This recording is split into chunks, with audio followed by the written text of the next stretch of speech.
नमस्कार, मैं उस्मिता प्योर पटना में आपका स्वागत है। आज 18 मई दिन सोमवार। खबरों की ओर बढ़ने से पहले एक नजर डालते हैं आज की सुर्खियों पर। नागरिक फीडबैक में पटना ने हासिल किया दूसरा स्थान। पटना हाईकोर्ट में आज से वीडियो कॉन्फ्रेंसिंग से होगी सुनवाई। पटना में ईवी स्कूटर और कारों की रिकॉर्ड बिक्री। श्री कृष्ण विज्ञान केंद्र में आज मिलेगा संग्रहालयों में निःशुल्क प्रवेश। रांची में ईशान किशन का 10 मंजिला लग्जरी भवन तैयार। चलिए एक नजर डालते हैं आज बड़ी खबरों की ओर विस्तार से। नागरिक फीडबैक में पटना ने हासिल किया दूसरा स्थान। स्वच्छ सर्वेक्षण 2025-26 में नागरिक फीडबैक के मामले में पटना ने देश भर में दूसरा स्थान हासिल किया। इंदौर पहले स्थान पर रहा। पटना में अब तक 4,49,689 नागरिकों ने फीडबैक दिया है। नगर निगम ने 13 टीमें बना करके जागरूकता अभियान चलाया, जिसमें छात्रों की भागीदारी सबसे अधिक रही। फीडबैक cf.sbm.urban.org पोर्टल पर मोबाइल ओटीपी के जरिए दिया जा सकता है। सर्वे में कुल 12,500 अंक निर्धारित है, जिनमें नागरिक फीडबैक 1,000 अंक का है। स्वच्छता सुधार पर जोर दिया जा रहा। पटना हाईकोर्ट में आज से वीडियो कॉन्फ्रेंसिंग से होगी सुनवाई। सुप्रीम कोर्ट के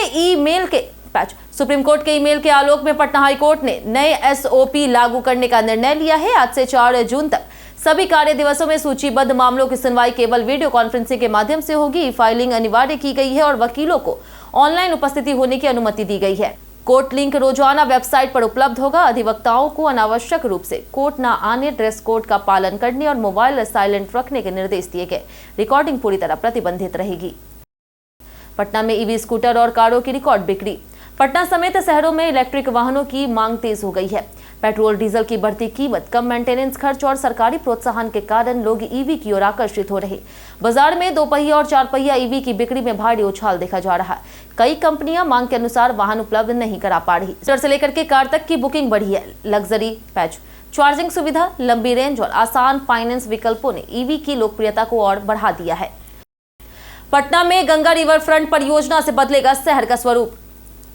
दीघा से सभ्यता द्वार होते हुए कंगन घाट तक गंगा तट का स्वरूप तेजी से बदल रहा। अतिक्रमण हटाने के बाद वन विभाग द्वारा फिशिंग शुरू किया जाएगा।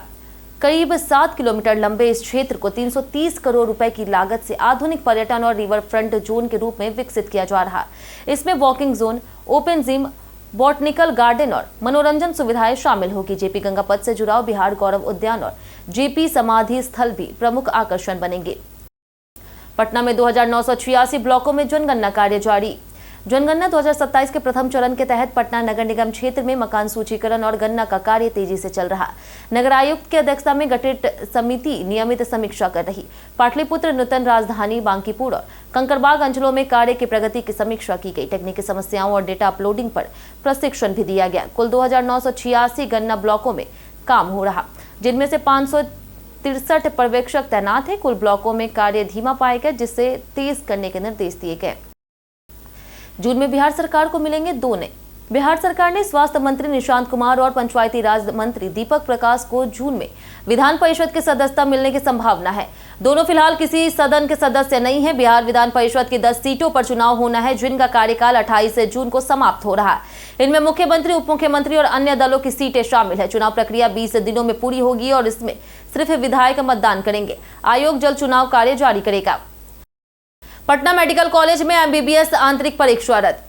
पटना मेडिकल कॉलेज में औषधि विभाग के 2022 बैच की एमबीबीएस से प्रथम आंतरिक परीक्षा कदाचार की आशंका के चलते रद्द कर दी गई है। इसमें करीब 200 छात्र शामिल थे। 11 और 12 मई को हुई लिखित, मौखिक और प्रायोगिक परीक्षाएं अब 20 और 22 मई को दोबारा आयोजित की जाएगी। दूसरी ओर नीट यूजी में पेपर लीक मामले में सीबीआई ने मास्टरमाइंड मनीषा गुरुनाथ मंधारी को गिरफ्तार किया है। जांच में परीक्षा से जुड़े लोगों द्वारा प्रश्न पत्र लीक कर छात्रों को कोचिंग देने का खुलासा हुआ।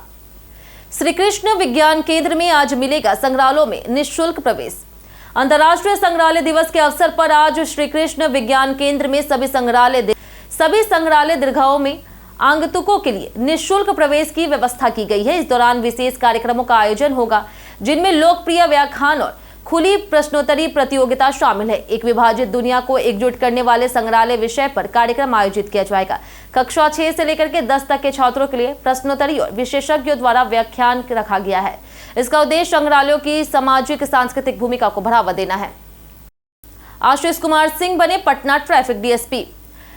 राज्य सरकार ने बिहार पुलिस सेवा के 54 डीएसपी स्तर के अधिकारियों का बड़ा तबादला किया है। इस फेरबदल में ईओयू, साइबर और मद्य निषेध समेत कई इकाइयों में नई तैनाती की गई। पटना ट्रैफिक डीएसपी के रूप में आशीष कुमार सिंह को जिम्मेदारी दी गई है। इसके अलावा कई अधिकारियों को सीआईडी, ईओयू और अन्य जिलों में पदस्थ किया गया है। साथ ही राजस्व विभाग के 34 अधिकारियों का भी तबादला किया गया और उन्हें तुरंत नए पदों पर योगदान करने का निर्देश दिया गया।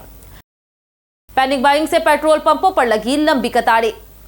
पटना में पेट्रोल डीजल की आपूर्ति को लेकर के अफवाहों और पैनिक बाइंग के कारण कई पंपों पर भीड़ बढ़ गई। कुछ जगहों पर लिमिट और प्रीमियम पेट्रोल ही उपलब्ध होने की बात से स्थिति और तनावपूर्ण हो गई। हालांकि पेट्रोल पंप एसोसिएशन के अनुसार आपूर्ति में कोई कमी नहीं है और इस साल पेट्रोल डीजल की सप्लाई में बढ़ोतरी हुई। वहीं सरकार ने सचिवालय कर्मियों के लिए इलेक्ट्रिक और पिंक बस सेवा शुरू की है ताकि ईंधन की खपत कम हो और परिवहन व्यवस्था बेहतर हो सके। बिना अनुमति किराया बढ़ाया तो होगी कानूनी कार्रवाई। पटना में जिला प्रशासन और परिवहन विभाग को सूचना मिली कि कुछ ऑटो चालक मनमाने तरीके से किराया बढ़ाने की तैयारी कर रहे। इस पर प्रशासन ने स्पष्ट किया है कि प्रमंडल स्तरीय भाड़ा निर्धारण समिति की अनुमति के बिना किराया बढ़ाना अवैध है। अभी तक कोई मंजूरी नहीं दी गई है, इसलिए तय दर से अधिक वसूली नियम के खिलाफ होगी। डीटीओ उपेंद्र कुमार पाल ने चेतावनी दी है कि उल्लंघन पर कार्रवाई होगी और यात्रियों से भी शिकायत करने की अपील की गई। पटना कॉलेज और साइंस कॉलेज में नई स्टडी सेंटर प्रस्तावित। नालंदा खुला विश्वविद्यालय ने राजधानी पटना में अपने स्टडी सेंटर के विस्तार की प्रक्रिया तेज कर दी है। इसके तहत पटना कॉलेज और पटना साइंस कॉलेज में नए स्टडी सेंटर खोलने की संभावना को लेकर निरीक्षण किया गया। विश्वविद्यालय की टीम ने दोनों कॉलेजों में आधारभूत सुविधाओं और शैक्षणिक व्यवस्था का जायजा लिया। टीम ने प्राचार्यों से मुलाकात का संचालन कर चर्चा की। साथ ही विश्वविद्यालय के पाठ्यक्रम और रोजगार कौशल आधारित कोर्स की जानकारी भी साझा की गई ताकि छात्रों को बेहतर शैक्षणिक अवसर मिल सके। जाने कैसा रहेगा पटना के मौसम का मिजाज। पटना में आज और 19 मई को गर्मी का असर और तेज रहने वाला है। मौसम विभाग के अनुसार इन दोनों दिनों में अधिकतम तापमान लगभग 38 डिग्री सेल्सियस तक पहुंच सकता है, जिससे दिन में भीषण गर्मी महसूस होगी। आंशिक बादल रहने के बावजूद उमस कम नहीं होगी और लोगों को चिपचिपी गर्मी का सामना करना पड़ेगा। न्यूनतम तापमान 26 से 27 डिग्री के बीच रहने की संभावना है, जिससे रात में भी राहत नहीं मिलेगी और मौसम पूरी तरह गर्म और असहज बना रहेगा। बांकीपुर उपचुनाव की तैयारियां तेज, ईवीएम जांच पूरी। बांकीपुर विधानसभा सीट के उपचुनाव को लेकर के तैयारियां तेज हो गई है। राजनीतिक दलों की मौजूदगी में ईवीएम और वीवीपैट की मॉक पोल जांच की गई। ईसीआईएल इंजीनियरों ने 844 बीयू और 844 सीयू, इसके साथ ही 844 वीवीपैट मशीनों की जांच कर उन्हें सुरक्षित रखा। यह सीट नितिन नवीन के राज्यसभा जाने के बाद खाली हुई थी। सीट पर 3,79,000 मतदाता हैं और 422 मतदान केंद्र है। कई जिलों में निकाय चुनाव और उपचुनाव की प्रक्रिया भी जारी है तथा ई वोटिंग सुविधा लागू की जा रही। किलकारी गुल्लक बैंक में बच्चों की बचत की अनोखी पहल। पटना के किलकारी बाल भवन में गुल्लक बच्चा बैंक बच्चों द्वारा संचालित एक अनोखा बैंक है, जिसका उद्देश्य बच्चों में बचत की आदत विकसित करना है। इसमें 659 सक्रिय खाते हैं और करीब 9 लाख रुपए जमा है। यहाँ 8 से लेकर के 16 वर्ष के बच्चे खाता खोल सकते हैं और न्यूनतम 1 से 50 रुपए तक जमा कर सकते हैं। बैंक का संचालन भी बच्चे ही करते हैं। समय समय पर प्रशिक्षण, केवाईसी और ब्याज की सुविधा दी जाती है। यह बैंक 2017 में लिम्का बुक में दर्ज हुआ था। बिहार बोर्ड इंटर परीक्षा का पूरा शेड्यूल जारी। बिहार विद्यालय परीक्षा समिति ने 12वीं कक्षा की तिमाही परीक्षा का कार्यक्रम जारी कर दिया है, जो 23 जून से 30 जून तक चलेगी। इसमें करीब 65,000 छात्र शामिल होंगे। परीक्षा 2 पालियों में होगी। पहली सुबह 9:30 बजे से 12:45 और दूसरी दोपहर 2 बजे से 5:15। 23 जून को फिजिक्स, फिलॉसफी तथा दूसरी पाली में केमिस्ट्री, अकाउंटेंसी, पॉलिटिकल साइंस की परीक्षा होगी।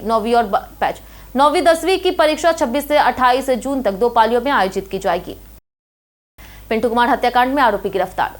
पटना के सुल्तानगंज थाना क्षेत्र के मुसल्लापुर में 14 मई को ब्लैकआउट के दौरान मसाला कारोबारी पिंटू कुमार की हत्या मामले का पुलिस ने खुलासा कर दिया। इस केस में एक नाबालिग को गिरफ्तार किया गया और पिस्तौल और कारतूस भी बरामद किए गए। जांच में सामने आए कि बेउर जेल में बंद विकास उर्फ बका ने हत्या की साजिश रची थी और नाबालिग को सुपारी दी थी। लेबर बनकर के 15 दिन रेकी करने के बाद वारदात को अंजाम दिया गया। बिहार अग्निशमन विभाग को मिले 80 नए आधुनिक वाहन। बिहार अग्निशमन विभाग ने राज्य की सार्वजनिक अग्नि सुरक्षा व्यवस्था को मजबूत करने के लिए 80 नए अग्निशमन वाहनों की खरीद की है। मुख्यमंत्री सम्राट चौधरी सोमवार सुबह 11 बजे इस वाहनों का लोकार्पण करेंगे। पटना के प्रमंडलीय समादेष्टा सह जिला अग्निशमन पदाधिकारी रितेश कुमार पांडे ने बताया कि यह खरीद विभागीय जरूरतों के अनुसार की गई है। इससे न केवल अग्नि सुरक्षा व्यवस्था सुदृढ़ होगी, बल्कि आपात स्थिति में आम लोगों को बेहतर और तेज सुविधाएं भी उपलब्ध हो सकेगी। आईएमए बिहार ने डॉक्टरों से संयम बनाए रखने की अपील की। आईएमए बिहार इकाई ने राज्य के डॉक्टरों से संयम बनाए रखने की अपील की है। संगठन के अध्यक्ष डॉक्टर आशुतोष शरण और सचिव डॉक्टर दिनेश कुमार ने कहा कि स्वास्थ्य विभाग चिकित्सकों के हितों के लिए लगातार काम कर रहा। बैठक में सरकारी डॉक्टरों के निजी प्रैक्टिस पर वैकल्पिक रोक, एनपीए और ग्रामीण भत्ता देने जैसे प्रस्तावों पर सहानुभूतिपूर्वक विचार का आग्रह किया गया, जिस पर सरकार ने आश्वासन दिया। साथ ही बायोमेट्रिक की जगह रोस्टर प्रणाली और अन्य सुधारों पर भी चर्चा हुई। बिहार में अफसरों को सीखने होंगे 15 नए आधुनिक स्किल्स। बिहार सरकार ने प्रशासनिक तंत्र को अधिक चुस्त, नागरिक केंद्रित और टेक्निक अनुकूल बनाने के लिए बड़ा फैसला लिया। अब मध्यम स्तर से लेकर के वरिष्ठ अधिकारियों तक हर साल 52 घंटे का प्रशिक्षण और 15 अनिवार्य कौशल सीखने होंगे। इसमें leadership, AI operation, digital governance और युवा पीढ़ी से जुड़ने जैसे विषय शामिल होंगे। सचिवालय और जिलों के कर्मियों के लिए अलग अलग कोर्स तय किए गए हैं। ट्रेनिंग की मॉनिटरिंग डिजिटल प्लेटफॉर्म से होगी, जिसके कामकाज तेज, पारदर्शी और पेपरलेस बनने की उम्मीद है। रांची में ईशान किशन का 10 मंजिला लग्जरी भवन तैयार। भारतीय क्रिकेटर ईशान किशन रांची के दलाली इलाके में महेंद्र सिंह धोनी के पड़ोसी बनने जा रहे हैं। उनकी 75 डेसिबल जमीन पर G+10 मंजिला लग्जरी बिल्डिंग का नक्शा RRDA ने पास कर दिया, जिसमें आवासीय और व्यावसायिक फ्लोर के साथ कई आधुनिक सुविधाएं होंगी। 2022 में भूमि पूजन हुआ था। इस प्रोजेक्ट से क्षेत्र में जमीन की कीमतें बढ़ गई है। ईशान ने T20 विश्व कप में प्रदर्शन के बाद 1 करोड़ रुपए का सम्मान भी प्राप्त किया था। बीते दिन हमारे द्वारा पूछे गए सवाल का जवाब आप लोगों में से बहुत लोगों ने हमारे कमेंट बॉक्स सेक्शन में लिख कर दिया है। जिन्होंने हमारे द्वारा पूछे गए सवाल का जवाब दिया, उनके नाम है राधिका सिंह, संजीव कुमार, दयानंद सिंह, संतोष कुमार, अभय कुमार, मुकेश पासवान, रुपेश कुमार, पायल भारती, राजा कुमार, विकास गुप्ता, सोनू कुमार, शिवांगी कुमारी, परी कुमारी, कलावती देवी, समीर खान, चंदन कुमार, अनिल कुमार, मालावती सिंह, मालती सिन्हा, छोटू पटेल, सचिन कुमार, काजल प्रतीक, प्रियंका राज, मनीष कुमार, सिंकू यादव, अभी यादव, आकाश कुमार, प्रिंस कुमार, नीरज कुशवाहा, पिंटू कुमार और लागन देवी। इसी के साथ बढ़ते हैं आज के सवाल। तो आज का सवाल है, पटना में बढ़ते प्रदूषण से आपकी रोजमर्रा की जिंदगी पर क्या असर पड़ रहा? आप अपना जवाब हमें हमारे कमेंट सेक्शन में लिखकर जरूर बताएं। आज के लिए इतना ही। बिहार के तमाम खबरों के साथ बने रहने के लिए देखते रहे प्योर पटना, और साथ ही अगर आप यूट्यूब चैनल पर देख, चैनल को सब्सक्राइब कर दें, और अगर आप फेसबुक पेज पर देख रहे हैं तो लाइक और फॉलो जरूर करें।